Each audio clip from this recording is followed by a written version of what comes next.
नमस्कार दोस्तों, आप सभी का प्रगति गुरुकुल चैनल पर स्वागत है। आज हम देखेंगे भूगोल का जो क्लास 12वीं का पेपर होने वाला है आप लोगों का, उसके कुछ इंपॉर्टेंट क्वेश्चन देखेंगे हम जो आने की संभावनाएं हैं। ठीक है, चलिए स्टार्ट करते हैं पहला क्वेश्चन से। मानव विकास की अवधारणा निम्नलिखित में से किस विद्वान की देन है?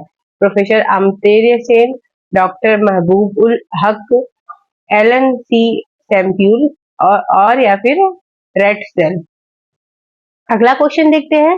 निम्नलिखित देशों में से किस देश में सहकारी कृषि का सफल परीक्षण किया गया है? रूस, डेनमार्क, भारत, नीदरलैंड। अगला क्वेश्चन देखते हैं। निम्न में से कौन सा एक जल मार्ग मैक्सिको की खाड़ी में है? विशाल झील जलमार्ग, वोल्गा जलमार्ग, डैन्यूब जलमार्ग, मिशीप जलमार्ग। अगला क्वेश्चन देखते हैं। निम्नलिखित में से कौन सा तृतीयक क्रियाकलाप नहीं है? मनोरंजक सेवाएं, चीनी का उत्पादन, हलवायु का कार्य, चल अचल संपत्ति का क्रय विक्रय। अगला क्वेश्चन देखते हैं। उत्तर विकल्प में आप देख सकते हैं कि ऐसे विकल्प दिए हैं, पहला, तीसरा या चौथा सही है, दूसरा या फिर दूसरा और चौथा सही है, या फिर केवल दो सही है, या फिर सभी सही है। अगला क्वेश्चन। विस्तृत वाणिज्य अनाज कृषि में प्रति व्यक्ति उत्पादन कम होता है, प्रति व्यक्ति उत्पादन अधिक होता है, खेतों का आकार छोटा होता है, कृषि भूमि कम और जनसंख्या अधिक होती है। आइए दोस्तों अगला क्वेश्चन देखते हैं।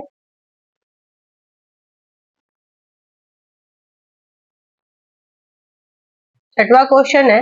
भारत के पूर्वी तट पर कौन सा बंदरगाह नहीं है? पहला, मुंबई, मामुर्गा, चेन्नई, तूतीकोरिन।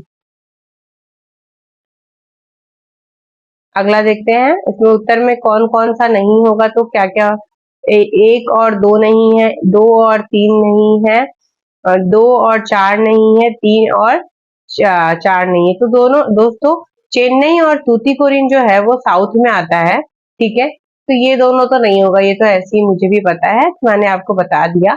अगला क्वेश्चन देखते हैं। निम्नलिखित में से किस स्थान पर पहला परमाणु ऊर्जा स्टेशन स्थापित किया गया था?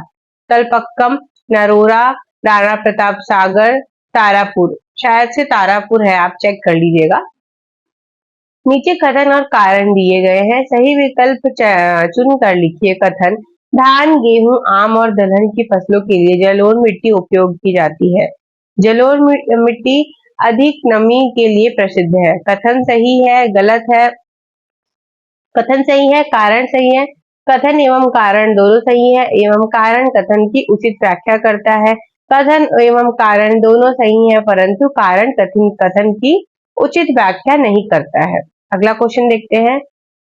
रेटजेल के शब्दों में मानव भूगोल को परिभाषित कीजिए। 2 नंबर का क्वेश्चन है बच्चों, तो 2 नंबर का है, तो 2 से 3 लाइन आप लिख देंगे तो आपको नंबर मिल जाएगा। जननांकीय संक्रमण सिद्धांत का उपयोग क्यों किया जाता है? मानव विकास के 4 प्रमुख घटकों के नाम लिखिए। पंचन क्रियाकलाप क्या है? आर्थिक दृष्टि से भारत की जनसंख्या को कितने भागों में बांटा गया है? 14वां नंबर पे क्वेश्चन है। 14 नंबर पे दक्षिणी भारतीय राज्यों में किस राज्य में भौम जल का उपयोग कुल भूमि जल संभाव्य से अधिक है? इसके 2 कारण लिखिए।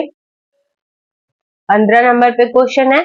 परीक्षित एकाकी बस्तियां किस प्रकार की होती हैं? ये भारत के किन राज्यों में पाई जाती हैं? 16 पे है।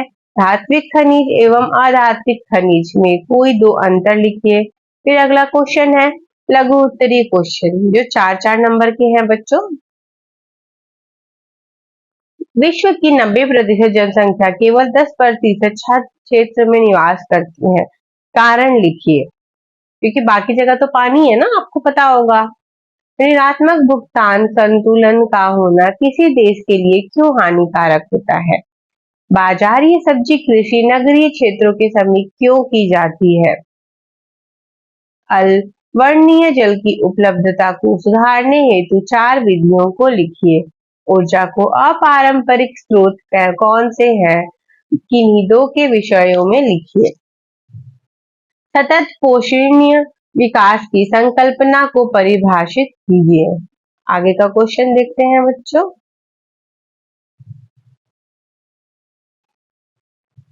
दीर्घ क्वेश्चन में 6-6 नंबर का क्वेश्चन है ये। ठीक है, व्यापार के लिए पतन किस प्रकार सहायक होते हैं? पतनों का वर्गीकरण उनकी स्थिति के आधार पर कीजिए। और में क्वेश्चन है, मानव के प्राकृतिकरण की संकल्पना को स्पष्ट कीजिए। फिर 24 नंबर पे क्वेश्चन है, भारत में भू संसाधनों की पर्यावरणीय समस्या कौन सी है? इनके निदान के उपाय लिखिए। और में क्वेश्चन है, भारत के किन महत्वपूर्ण वस्तुओं का आयात किया जाता है? भारत के अंतर्राष्ट्रीय व्यापार की बदलती प्रकृति का वर्णन कीजिए।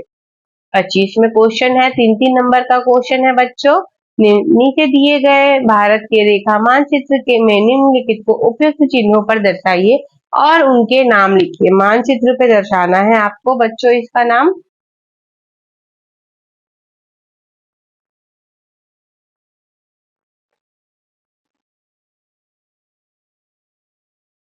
तो पहला है, भारत का सबसे अधिक जनसंख्या वाला राज्य बताना है आपको। 3-3 नंबर के हैं, मानचित्र बहुत अच्छे से करके जाइएगा। पूर्व से पश्चिम प्रभावित होने वाली एक नदी, बहुत आसान है।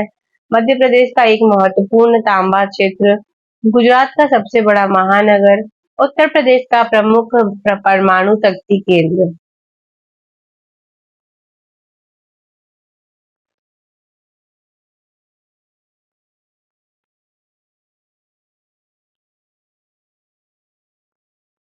अगला क्वेश्चन देखते हैं बच्चों, केवल दृष्टि बाधित परीक्षार्थियों के लिए प्रश्न पत्र 25 के स्थान पर ही, जिनकी आंखें थोड़ी कमजोर है, जिनकी आंखें नहीं है, उनके लिए भारत के सबसे अधिक जनसंख्या वाले राज्यों के नाम लिखिए। पूर्व से पश्चिम प्रभावित होने वाली एक नदी का नाम लिखिए। मध्य प्रदेश के एक प्रमुख तांबा क्षेत्र का नाम लिखिए। मतलब इसको दर्शाना है और उनको सिर्फ नाम लिखना है। फिर अगला क्वेश्चन, दिए गए संसार के रेखा मानचित्र में उपयुक्त चिन्हों का निम्नलिखित को दर्शाए एवं उनके नाम लिखिए। एशिया का सबसे कम जनसंख्या वाला देश, उत्तरी अमेरिका का सबसे बड़ा देश क्षेत्रफल की दृष्टि से, जापान का सबसे बड़ा नगर, अटलांटिक महासागर को प्रशांत महासागर से जोड़ने वाली नहर, राइन नदी जल मार्ग, नौकायन योग्य प्रवाह मार्ग किन्हीं दो देशों तक केवल दृष्टि बाधित परीक्षार्थियों के लिए मतलब ये जो क्वेश्चन दिए हैं हमें मानचित्र में दर्शाने हैं, ये सभी के लिए है। और जिनकी आंखें नहीं, कमजोर है, जिनको नहीं दिखता है प्रॉपर, उनको इन सबके नाम लिखने हैं। अगला क्वेश्चन देखते हैं बच्चों। अगला क्वेश्चन बस इतने ही है। आप सभी को पेपर के लिए ऑल द बेस्ट और अपना बहुत अच्छा देने की कोशिश करिएगा। मिलती हूँ अगले वीडियो में। धन्यवाद। हर हर महादेव।